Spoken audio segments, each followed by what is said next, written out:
after cricket, movies and reality show, this event too swings TRPs for television channels across the country. The union budget is a very big event for everybody. Industrialists, stockbrokers, foreign investors, housewives, cigarette vendors to name a few. And what the FM says in his budget speech indeed impacts the lives of household as well as that of corporate India. And it did when the Finance Minister Pranab Mukherjee presented the union budget on March 16 this year. Not everybody was happy.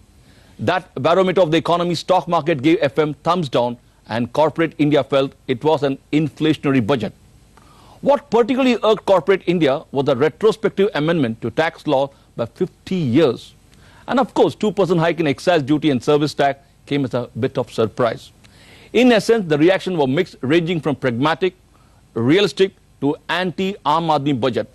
Take a look at this budget special where I brought on one platform different voices to give you a complete perspective. The life of a finance minister is not easy. When everything goes well with the economy, we all share in the joy. However, when things go wrong, it is the finance minister who is called upon to administer the medicine. Economic policy, as in medical treatment, often requires us to do something which in the short run may be painful, but is good for us in the long run. As Hamlet, the Prince of Denmark, said in Shakespeare's immortal words, I quote, "I must be cruel, only to be kind." Well, the Finance Minister Pranab Mukherjee on March 16 was both cruel and kind while presenting the union budget for 2012-2013. In one stroke, the FM hiked excise duty and service tax from 10% to 12%. Besides, widening the service tax net to include everything under the sun, save for 17 items. This move shocked everybody, as it will have the cascading effect of raising prices of items of everyday use.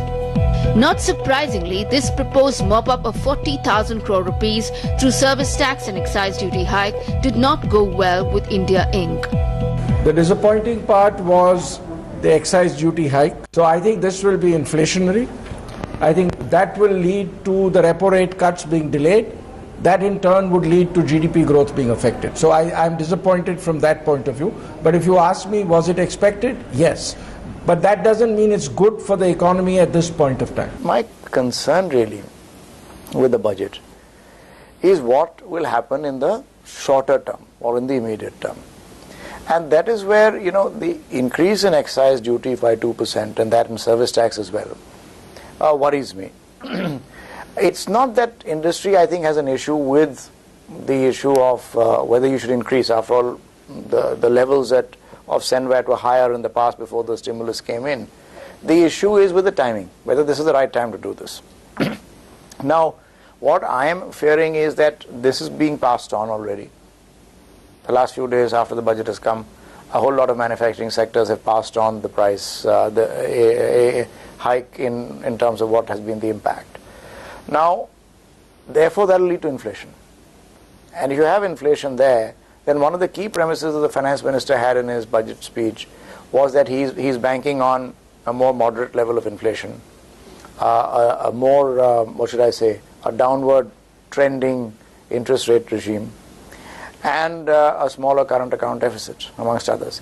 So when you have inflation, you're not likely to get a softening in interest rates very quickly. So if interest rates remain at the higher level, we won't see the growth we want. It will hurt the consumption, it will be inflationary. And second, the government borrowing is going to increase tremendously next year. That is going to again increase the interest rate. And the subsidy spending has not come down, that will be inflationary. The biggest shocker for corporate India was a retrospective amendment that was made with respect to Section 9 to tax Vodafone-like transactions. The proposed legislation would allow government to tax any overseas merger dating back to 1962 in which an underlying Indian asset was transferred. This retrograde proposal could stop the FDI flow into the country. I think it's unfair, and I think what the government has not realized is there is a bilateral investment treaty. Yeah. So if This is not a case which is expropriation, where a Supreme Court says, Yeah. no, the Yeah. law is not this, Yeah. and you retrospectively amend and Yeah. take away that money. Yeah. I think they are going to take with one hand and give it away. What you have done by this amendment is betrayed the faith and trust of the Indian people and Indian assessors in the government. If a government can amend a law from 1962, reopen many assessments and say this is what we meant, and they were not there in 1962 when the law was passed. That parliament never had this, and for 50 years you never put this point of view, and now you're putting this point of view and say this is what we meant when we had a law in 1962. It will make us a laughing stock all over the world. The damage certainly seems to have been done, but mercifully, the FM did not tinker with corporate taxes. We should be very happy because, the finance minister hasn't really tampered with any corporate tax. And, as far as we are concerned, I'm happy that, the 5-year weighted average tax deduction on R&D spends has been increased by 5 years. That's certainly very welcome. However, the finance minister gave no clarity on the goods and service tax or GST and direct tax code or DTC rollout plans. Well, on the GST front, I was a little disappointed, but I expected him to say more about how he is going to get it done at an early date. On the direct tax code, I think he has very clearly enunciated that he's going to bring in a lot of the provisions. Well, the retrospective amendment to tax law seems to have got everybody's goat. Mercifully, the FM has not tinkered with corporate taxes. On that note, it is time to take a short break. When we come back, we examine the problems of fiscal deficit and subsidies.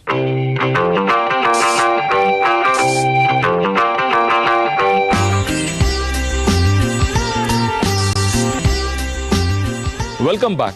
Lower tax revenues and poor disinvestment receipt have pushed up the government's fiscal deficit for 2011-2012 to 5.9% of the GDP, as against the targeted 4.6%. For 2012-2013, Pranab Mukherjee is hopeful of reining in the fiscal deficit to 5.1% of GDP. So how will he yoke fiscal deficit and at the same time spur growth? Fiscal consolidation calls for efforts both to raise the tax GDP ratio and to lower the expenditure.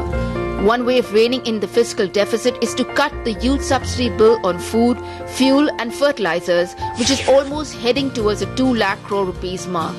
Over the next 3 years, the FM is targeting to bring down subsidy to 1.7% of GDP from the current level of 2% plus. Fiscal consolidation is a forward move, clearly.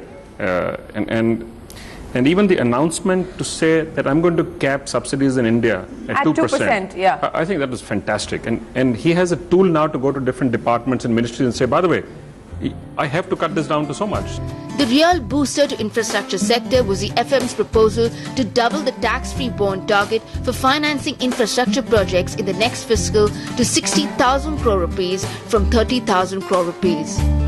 Hopefully, they should channelize household savings into this sector, which is currently at 32.3% of GDP. This has been the looming large risk for the banking sector in terms of the infrastructure, bottlenecks, contractual frameworks being weak. If these come together, apart from de-risking, there will be newer opportunities and far greater viability and credit strength on existing projects as well. Having fallen short by a woeful 26,000 crore rupees against a targeted 40,000 crore rupees via disinvestment proceeds, the FM decided to be more realistic in raising money through this avenue. Pranab Mukherjee has lowered the disinvestment target to 30,000 crore rupees for 2012-2013. But I am disappointed with only the 30,000 crores of disinvestment. I think it's too low a number. The other thing is he should start from the 1st of April. The trouble is they wait till the last quarter of the year, and then if the market conditions are not good, they are unable to do it. He should start early, and this is one target I think he can exceed. With petrol prices shooting through the roof, there was a general feeling that the finance minister would slap excise duty on diesel vehicles. But he did not do so. While diesel manufacturers heaved a sigh of relief, an across-the-board 2% hike in excise duty seems to have a cascading effect. Car manufacturers have announced hike anywhere between 4,000 rupees and 94,000 rupees. The trend of the market rejecting petrol cars, in the sense that there's been a decline in the sale of petrol cars over this whole year, and instead going in for diesel cars, where the market today has gone up to about 50% of total sales are all diesel cars. So I think that trend is bound to continue in the context of the budget proposals. And it means that there will be a greater and greater demand for diesel cars. Capacities for diesel engines will have to be jacked up as fast as we can. Well, higher car prices are an indication that manufacturers are feeling the heat, so they have passed on the burden of 2% excise duty to the consumers. What is going to hit the economy, though, is a further hike in petrol prices. On that note, it is time to take a short break.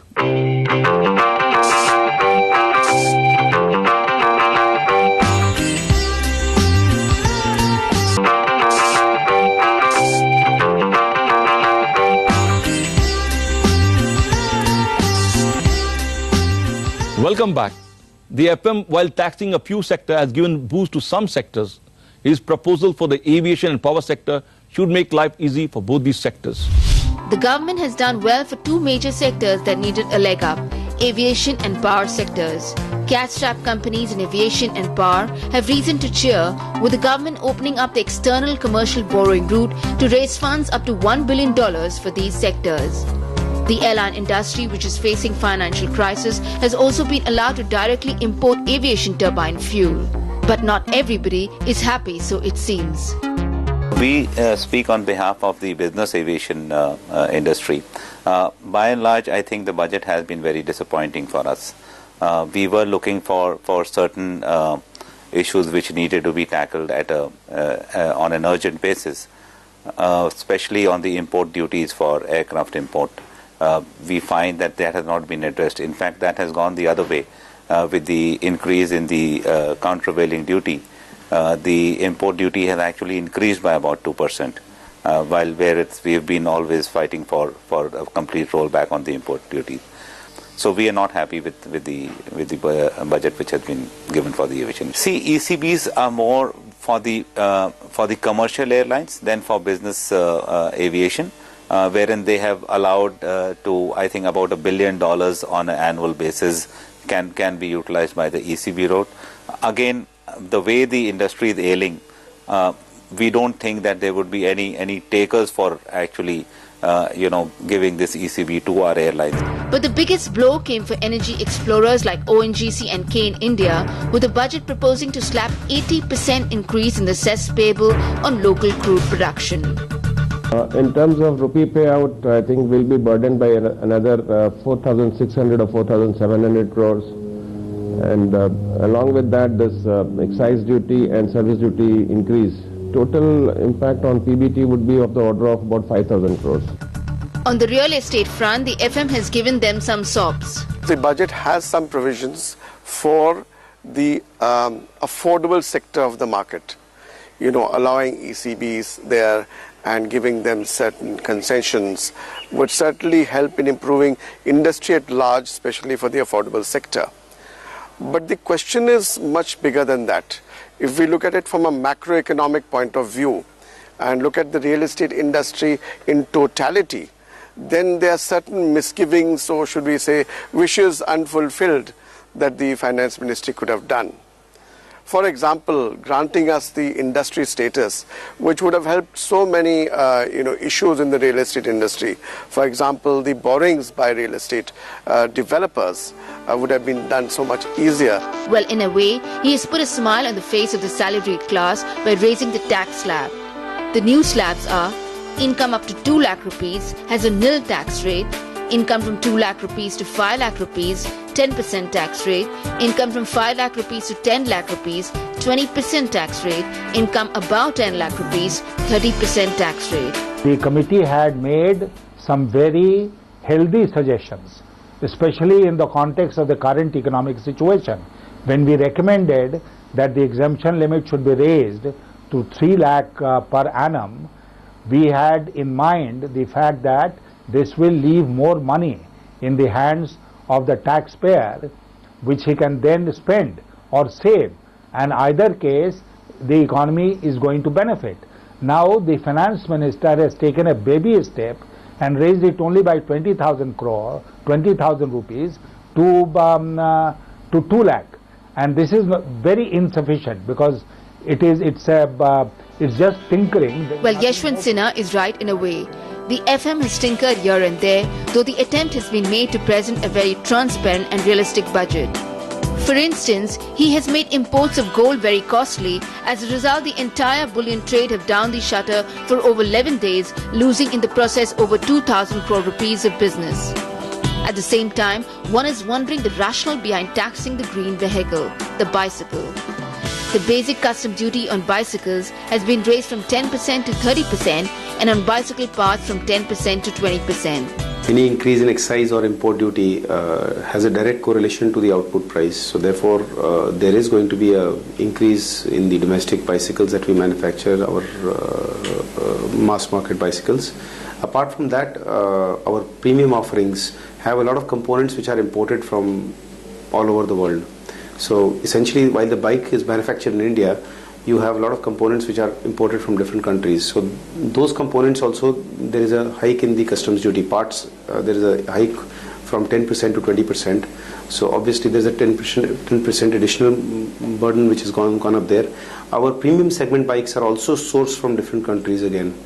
So any bike which is imported in India now in that segment would essentially cost 30% in the premium segment. So I guess there is going to be an overall impact on all kind of bicyclists going forward. You know, if you wanted to collect excise, higher excise duty, you could have implemented excise duty above 3,500 rupees bicycles, not for bicycle below 3,500 rupees. Essentially, that's used by whom? Used by the poorest segment of the country. That segment doesn't have voice. At the stock market level, his attempts to reduce the security transaction tax by 20% from 0.125% to 0.1% on cash delivery transactions has cut no ice. Looking at how experts have rated the budget, clearly it's mixed reactions. You've got to look at this budget as a realistic budget. India has to face the reality that we have a significant fiscal challenge, and the finance minister's actual fiscal deficit of 5.9% and an estimate of 5.1% is much closer to reality than what we have seen in last year's budget. Well, I don't think the budget meets either of the two requirements that the finance minister and the government had at the time of presenting this budget. One was to try and put India back on a higher growth trajectory, and the other one, and most important one, is to provide relief to the people from the growing economic burdens. I think the budget in the end will only worsen the situation on both the counts. That's because he has chosen to be trapped in Hamlet's dilemma. He quoted Hamlet and he got trapped in Hamlet's dilemma. I am very pleased with the budget. It's a very positive budget. The country needs fiscal consolidation. We've had a runaway fiscal last year, thanks to the high prices of fuel, and the finance minister had to stabilize the economy and the balance sheet of the country, and I think he's done what is right for us in terms of raising the duties and trying to reduce the fiscal deficit to 5.1%. The budget has been a very pragmatic budget. I would say, taking into account the economic and the political considerations. I think we are talking of 5.1% as fiscal deficit. Well, it's high, but I think it's pragmatic, it's believable, it's credible.